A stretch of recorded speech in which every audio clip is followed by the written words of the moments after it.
Hi friends, இன்று Emily Dickinson எழுதிய எ birds come down the வால் அப்படின்ற ஒரு போயமை பற்றி தான் பார்க்க போகிறோங்க.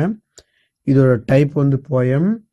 இது பப்ளிஷ் ஆனது 1891 பப்ளிஷ் ஆயிருக்கு. ஆத்தர் எமிலி டிக்கின்சனோட இயர்ஸ் எப்போ அப்படின்னு பார்த்தீங்கன்னா 1830 1886 வரும். இவரை அமெரிக்கன் போயட். இவர் பார்த்தீங்கன்னா விக்டோரியன் எரா பீரியடில் பார்த்தீங்கன்னா ஒரு ஃபேமஸான ரைட்டரும் கூட. வாங்க ஜஸ்ட்டு இந்த போயம் எதை பேஸ் பண்ணி போகுது அப்படின்னு பார்த்தீங்கன்னா, ஒரு ஆத்தர் ஒரு பேர்டை பார்ப்பாரு ஒரு கார்டனில்.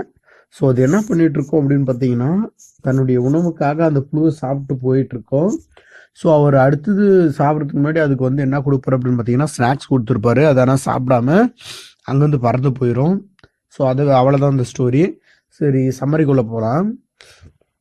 அதாவது ஆத்தர் வாக் பண்ணிட்டு போயிட்டு இருக்காரு. அப்போ அவர் பார்க்குறாரு என்னத்தன்னா, ஒரு பேர்டு பார்க்குறாரு. அந்த பேர்டு ஈட் பண்ணிட்டு இருக்கு. என்னன்னா, அங்கே ஒரு புழு இருக்கு. ஸோ அதை சாப்பிட்டு இருக்கு. அந்த பேர்டு என்ன பண்ணுதுன்னா, அந்த புழுவை சாப்பிட்டு அங்கே இருக்கிற அந்த கிரேஸ், அதாவது அந்த புல்கள் மேலே இருக்கு இல்லையா, அந்த பனித்துளி, ஸோ அதை தண்ணியை குடிச்சிட்டு இருக்கு. அங்கே பார்த்தீங்கன்னா ஒரு வண்டு கிராஸ் ஆகுது. சரிங்களா?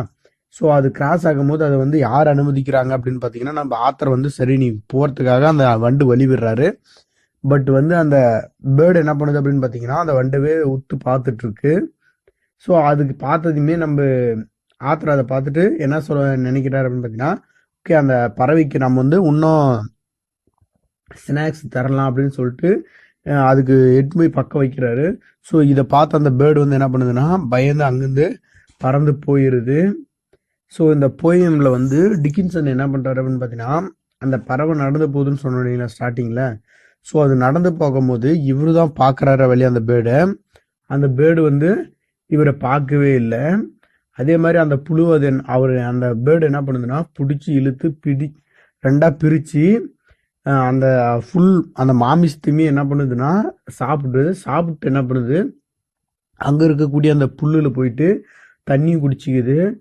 அந்த பறவை மற்ற சக்திகளிடந்து, அதாவது மற்ற விலங்கு எதுக்கிட்ட இருந்து தன்னை பாதுகாக்கிறதுக்காக என்ன பண்ணுது அப்படின்னு பார்த்தீங்கன்னா, தன்னுடைய கண்கள், அந்த ஈரமான அந்த கண்கள் வெளியே நல்லா முழிச்சு தன்னை சுற்றி பார்க்குது.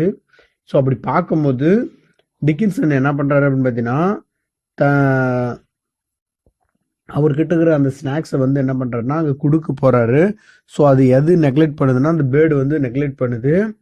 ஸோ அதுக்கப்புறம் அந்த பேர்டு அங்கேருந்து பறக்க ஆரம்பிச்சிருது. சரிங்களா? ஸோ அதுக்கு எது எக்ஸ்பிளனேஷன் கொடுக்குறாரு அப்படின்னு பார்த்தீங்கன்னா, ஆத்தர் இந்த கடலை பிரிச்சுட்டு போகும் இல்லைங்களா, அந்த கப்பல், அந்த கூர்மையான பகுதி, அந்த முகடுன்றாங்க இல்லைங்களா. ஸோ முகடுன்னா என்னென்னா, இந்த இடத்துல அந்த கப்பலோட அந்த எஜ்ஜு தான். சரிங்களா? ஸோ அந்த எஜ்ஜு அதை விட ரொம்ப வளைக்கிறதுக்கு அது கூட கஷ்டமாக இருக்கும். ஆனால் அந்த பேர்டோட அந்த விங்ஸ் இருக்கு இல்லைங்களா, அது ரொம்ப மென்மையாக இருக்குது, காற்று கிழிச்சிட்டு போகிறதுக்கு அவ்வளோ வேகம் அது பறந்து போகுது அப்படின்ட்டு சொல்கிறாரு. அது மட்டும் இல்லாமல் அங்கே இருக்கக்கூடிய அந்த பட்டாம்பூச்சிகள் எல்லாமே என்ன பண்ணுதுன்னா, சத்தம் இல்லாமல், யாருக்கு எந்த ஒரு டிஸ்டர்பன்ஸும் இல்லாமல் விண்ணில் பறந்துட்டுருக்கு அப்படின்னு சொல்கிறாரு. ஸோ அவ்வளோதான் அந்த poem. So thank you viewers, thank you for your வாட்சிங்.